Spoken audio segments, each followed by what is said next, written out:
paulit-ulit ang pagbabanta ni Presidente Duterte sa media, harap-harapang sinasabi, papatay daw ako.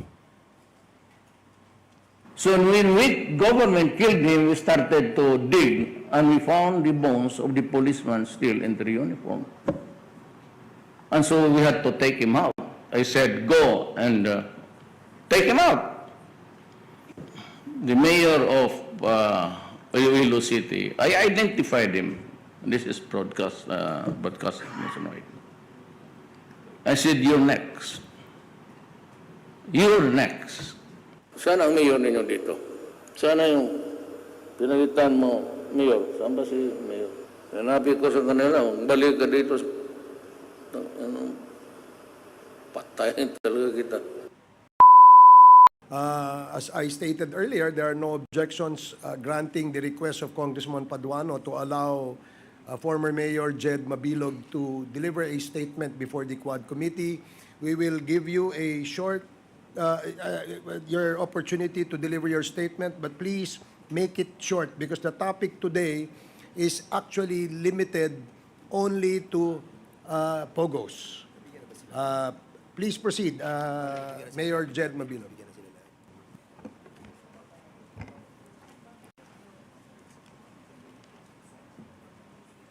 Mga iginagalang na mga miyembro ng Kamara de Representantes, Your Honors, good morning. Noong mga nakaraang linggo, nabalitaan ko po ang pagnanais na makapagsalita ako na maging resource person sa hearing ng Quad Committee. And I would like to take this opportunity to thank each one of you for allowing me to speak. Maraming salamat po. Napaisip ako nang marinig ko ang balita. Sabi ko sa sarili, ito na siguro ang tamang pagkakataon na malaya akong kukuha ng lakas ng loob at magsasalita ng katotohanan kahit ako pa ay natatakot at may pangamba sa aking buhay.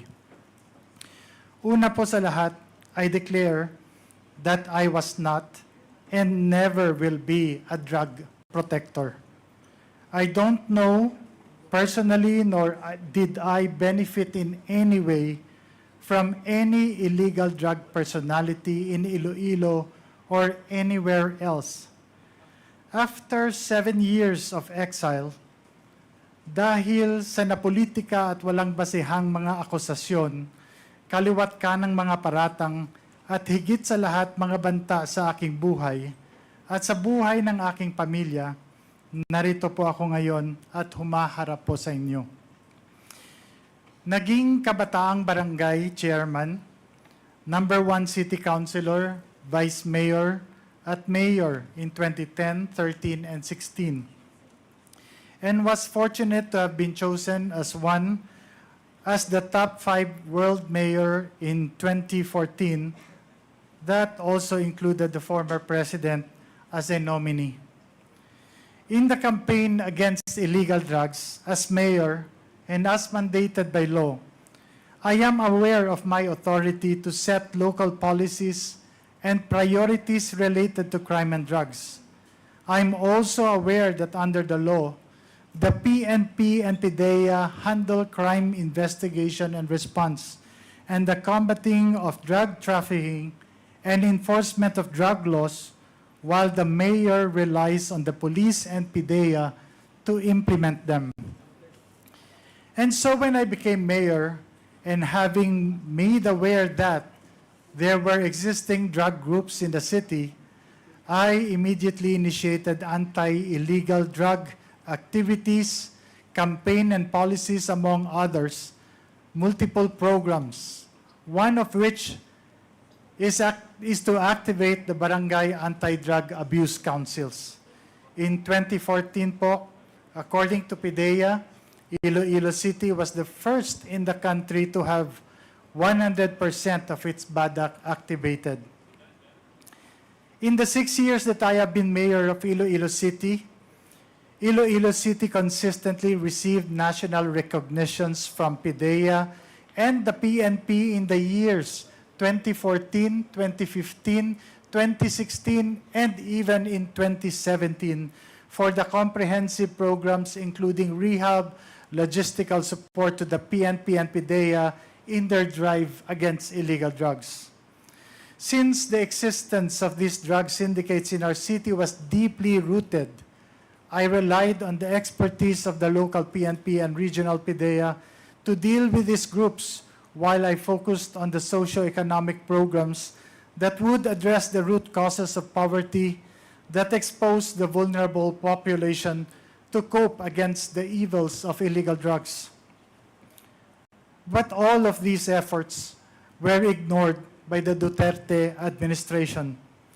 Kung matatandaan po ninyo, nagsimula ang lahat ng ito nung bigla na lamang na isama ang mga pangalan sa FPRRD narco list ng Administrasyong Duterte. Isang listahan naglalaman ng mga pangalan ng mga kilalang public official na di umano ay sangkot sa illegal na droga, mga paratang na walang basihan, at kahit kailan ay hindi naman napatunayan. As a matter of fact, until today, there are no drug-related cases that have been filed, especially in the legal courts, against me and my person. Pero kung inyong titingnang maigi, isinama ang pangalan ng kalaban sa politika sa isang validated list ng mga drug personalities sa kasunod na FPRRD list. Sa kabila ng mga questionableng impormasyon, walang validation o confirmation man lang na ginawa kahit na anumang ahensya ng gobyerno sa Malacanang initiated list. Itong FPRRD list, di umano, ay naging hit list. Sa isang public forum ng PDEA noong 2018, mismo ang Regional Adjudication Committee o tinatawag na RAC ay nagsabi na wala yung pangalan ko sa kanilang listahan. While in the Iloilo City Anti-Drug Abuse Council meeting, then PDEA 6 Regional Director Hil Pabilona and Iloilo City Police Director Colonel Remus Canieso officially ang nagpatotoo na wala rin ang pangalan ko sa drug list. Ngunit, nanatili ang listahan sa kanilang mga record. Hanggang ngayon, lahat ng mga paratang at akusasyong ibinabato sa akin ay patuloy na sumisira sa aking reputasyon at pati na rin ang reputasyon ng minamahal kong Iloilo. Dahil sa seryosong banta sa aking buhay, napilitan po ako na hindi bumalik from an international speaking engagement in Japan at lisanin ng aking pamilya ang bayang buong pagsisikap naming itinaguyod ng may dangal. FPRRD even assigned Lieutenant Colonel Espenido to Iloilo and announced with the threat, mabubuhi pa kaya siya? Ibig sabihin in Tagalog, mabubuhay pa kaya siya? Referring to me. Pinalad po ako na meron akong speaking engagement sa isang international conference sa Japan, kaya nakaalis ako ng bansa. Paulit-ulit ang pagbabanta ni Presidente Duterte sa media, harap-harapang sinasabi, papatay daw ako. So when government killed him, we started to dig and we found the bones of the policeman still in their uniform. And so we had to take him out. I said, go and take him out. The mayor of Iloilo City, I identified him. This is broadcast nationwide. I said, you're next. You're next. Sana ang mayor ninyo dito? Sana yung pinagitan mo, mayor. Saan ba si mayor? Hanapin ko sa kanila, balik ka dito. Patayin talaga kita. Julius Ronald Pacificador, Amtek Antique, Jed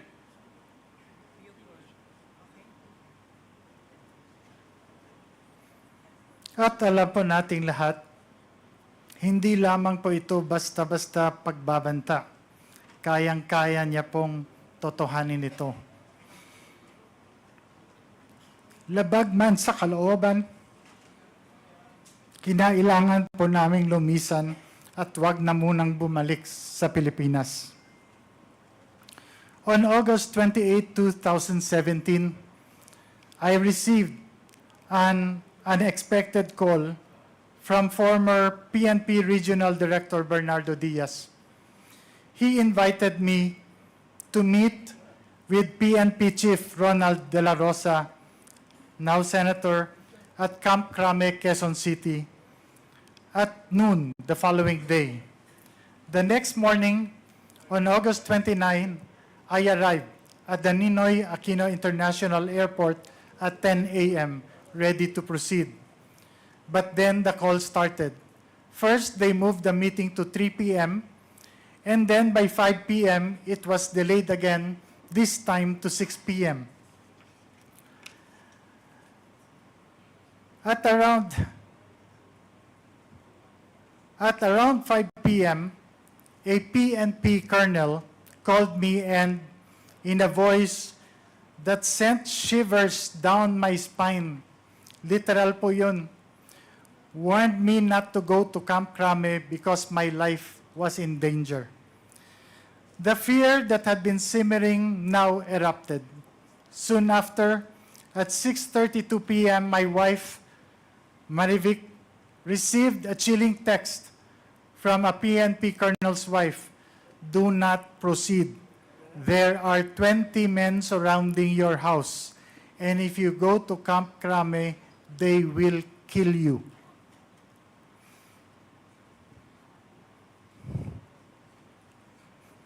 The terror was paralyzing. I couldn't believe it. My life and my family's life was hanging by a thread. The next day, on August 30, I took the first flight out to Japan, not knowing if I would ever return. Upon arrival, I received a message from General Diaz to call a number. Using a public payphone, I made the call and spoke to General Bato, who expressed his sympathy. He was talking to me in Bisaya. He told me he knew I was innocent, that I wasn't involved in illegal drugs, and he promised to help me. His words brought a brief moment of hope. I told him I would finish my work abroad and return to meet him, but he urged me to be careful, repeating his pledge to help. Just after that call, my Philippine cell phone rang. This time, it was another general. His voice was grim. Mayor, do not return. Your life is in danger. The accusations against you are all fabricated. But if you go to Crame, you'll be forced to point fingers to an opposition senator and a former presidential candidate as drug lords. The weight of the conspiracy against me was unbearable. This general couldn't live with the guilt of seeing me killed, he said, and warned me to destroy my Philippine SIM card and phone immediately, and told me because my phone is going to be wiretapped. My hands trembled as I realized how close death had come. I knew then that I was no longer just a target. I was in a battle for my life. Dumiretso po kami sa US at nag-apply ng political asylum. Mapalad po kami na pinagkalooban kami ng US ng political asylum. It took 15 months for them to investigate and see the validity of us not being involved in illegal drugs, and all these accusations are all false.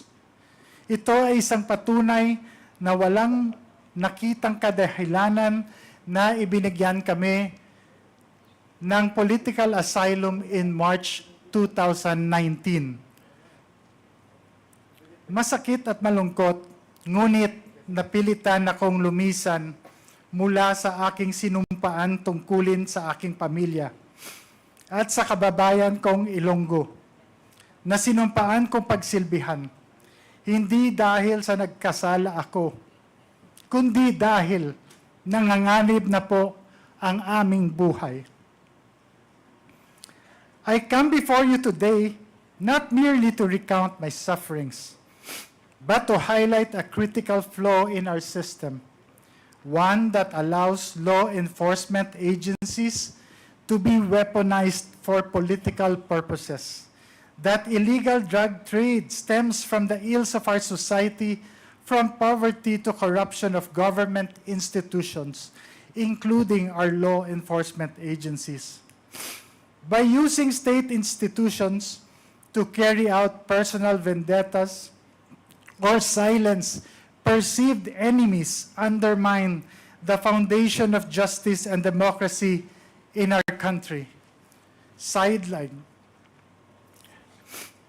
No individual should be allowed to wield such unchecked authority regardless of their position or power.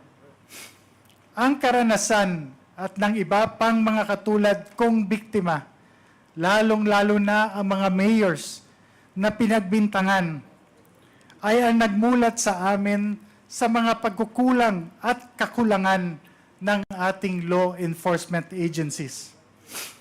Kailangan mapatibay pa ang mga institusyon ito upang hindi basta-basta magamit o maimpluwensya ng politika.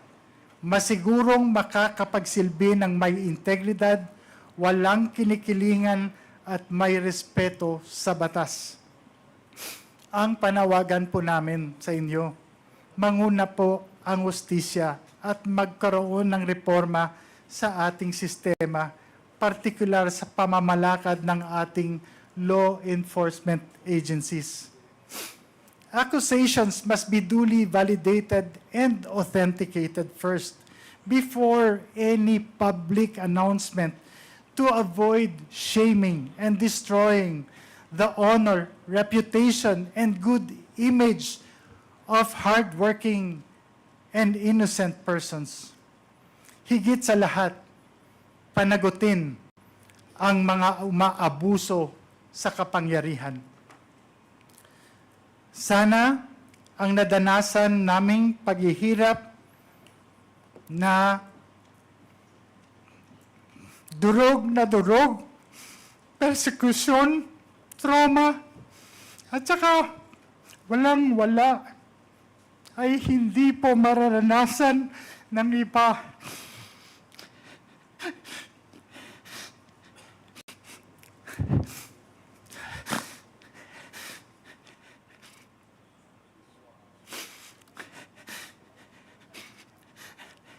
At mananaig ang katotohanan at hindi ang pamumulitika o personal na interes ng ilan.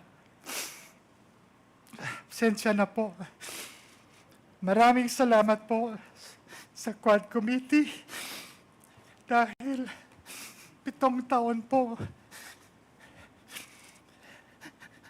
Nahihirap talaga po.